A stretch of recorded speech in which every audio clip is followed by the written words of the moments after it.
Ajay, you entered this game shooting about 50% from the free throw line. So when the game was on the line with 5.5 seconds left and you went to the stripe to try and tie the game, was that an opportunity for you to have a little bit of redemption? Yeah, no, at the same time, I just wanted to take my time and get up there and bend my knees like my coaches and teammates tell me to do. Once I got up there, I was calm. I've been making them all game, so I just took my time and shot the free throw. What does it mean to you to get this win after losing 3 straight in the Bahamas? It's a great win to get our team confidence back up to go into the next game. So I love it. I know the team happy, so it was a great win. What do you think the difference was in overtime? You guys outscored them 17-5. I think we played with more energy. We dove on the loose balls, and I think we got mostly all the loose balls. We still played hard and made our free throws at the end.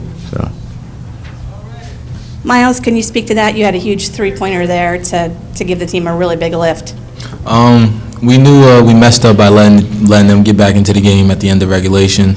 And then when we realized after Semaj hit his 2 free throws that, we had to really play harder and finish the game because we gave them an opportunity that we should have never gave them. But it helped us in the long run. We needed a win in overtime to pull us all together, and we got a good quality team win. Some of the things that bothered you guys in the Bahamas still came out today. Can you talk about things that, for example, I think it was 19-2 second chance points. That was a big stat, and they got a lot of points off turnovers. It's something that we're working on. Every day in practice, we're trying to get better at it. We're trying to get over this Iowa loss. That's what really messed us up in the Bahamas.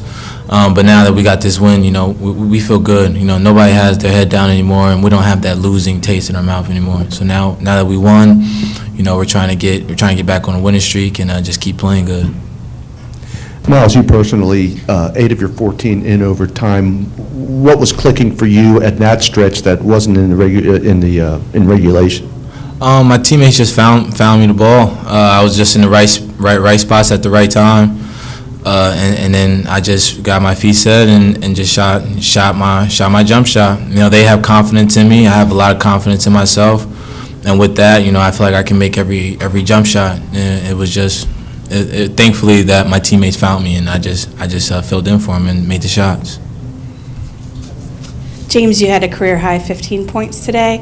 You were maybe one of the most stabilizing forces when there were so many fouls early, and I know you had your own foul trouble, but can you just talk about giving a lift and really, patrolling the glass there? Yeah, that's part of my role on this team, a guy that comes off the bench to give energy. I do that best when I rebound at my best. So when I rebound and then I score a couple points, that gives our team a huge boost for those guys like Matt Stainbrook, who gets in foul trouble, or Isaiah Fillmore, who gets in foul trouble, to come back in the game with confidence that they're going to be okay, and I can help them out with that. Number 22, Holmes had 26 points, which is, I think, season high, at least for him. Coming in, what were you guys expecting from him, and why did he give you so much trouble today, do you think? Yeah, we just expected him to be a real athletic power forward. He's capable of making jump shots, so that's really all we really scouted on him. We knew that he would put the ball on the ground as well, but, our coaches did a great job scouting him. We just had a little bit of trouble in the first half, second half too sometimes, but over time we got it together and we did it when we needed the most to get the stops. Myles, we've been talking to Semaj and to the team in general about free throws for a long time. Could you see that maybe his troubles at the line were weighing on him at all in practices or in other games? Personally, as a player, when you're missing free throws, it kind of affects you. But the greatest thing about Semaj is that he works hard. He practices. He gets help if he needs it. Even if it's out of the way, he always does.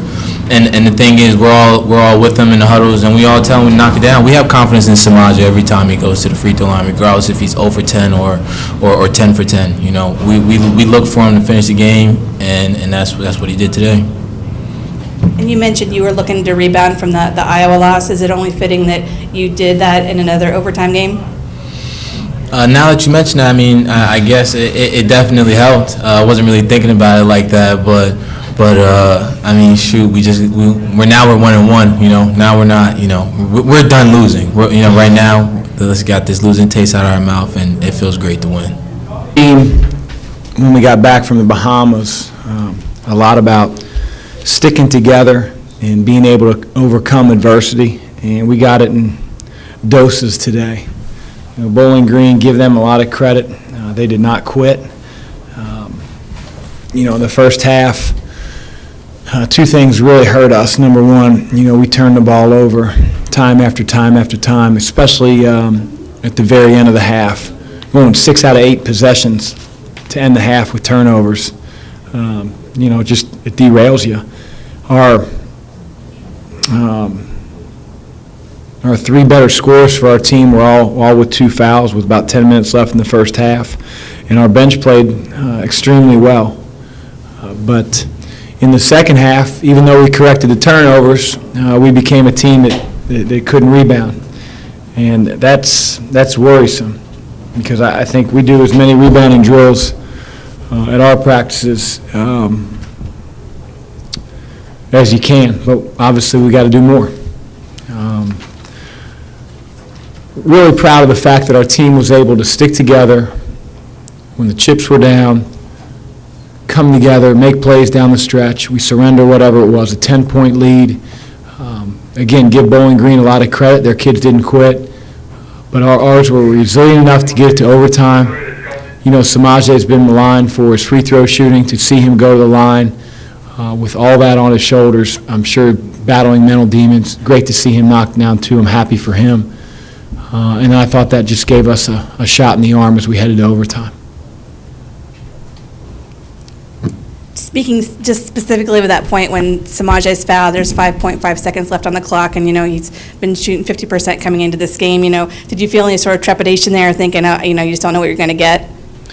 Well, you know, it's not a matter of what I feel. You know, it's a matter of what Semaj feels. And, you know, he's put in a lot of time in the gym. He's put a lot of time, you know, after practice, before practice, shooting free throws. And our team shot the ball well from the free throw line in the second half and overtime. So, you know, when it mattered the most, you know, he came up and he came through. And like I said, hopefully that's not only, you know, it's great for our team, but also great for his confidence. Now when we play a game and he gets fouled with 15 minutes left in the first half, you know, he already knows that he's a good free throw shooter. He can make free throws. You know, he goes 12 for 16, he makes 2 to send it in overtime. I'm happy for him.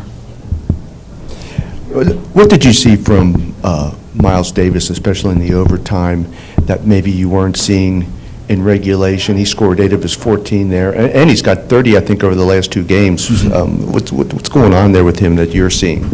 Well, he's getting open. His teammates are finding him. You know, we play a game again with 20 assists, and, you know, I thought Semaj at one time had a drive down the lane, and Myles' man, you know, sucked in on penetration, and he made the right play, and Myles hit the shot. You know, he answered. You know, Myles has a ton of confidence. For a guy that hasn't played in a zillion games and doesn't have a long career yet, you know, the moment's not too big for Myles. And, you know, our team needed every one of those threes that he hit today. And, you know, I got complete confidence when he goes to shoot the ball that it's going in. If you look at the box score and you're just looking on paper, I mean, they won the rebounding battle, points off turnovers, second chance points. What would you say in the overtime period when you guys outscored them 17-5 was really the difference? Well, I mean, those are some of the statistics, Shannon, that you point to, but I could also point to the fact that we only had 3 turnovers in the second half and in overtime. I could also point to the fact that they shot 37% from the field, and our defense did a great job. You know, so, you know, our defensive efficiency and our offense efficiency absolutely dominated Bowling Green. You know, where we didn't do a great job was rebounding. Again, I thought when we went to overtime, because of the way that we got there and Semaj hitting those free throws, I think our team had a lot of confidence. What about Isaiah? He had those fouls early, but then he really, in the last 8 minutes of the regulation, had, I think, 12 points and gave you a big boost. Yeah, we tried to go to him almost every play down the stretch. He was, you know, a tough matchup for their 4. He's extremely strong. He was playing with a lot of confidence, and so we wanted to get the ball in his hands. And, you know, I thought a couple of times that he didn't deliver. I thought there was a lot of contact, and he just kept playing. And, again, we have a lot of talented players on our team, and if we're passing the ball like we did tonight and we're executing like we did in the second half and overtime, then we'll be able to score the ball.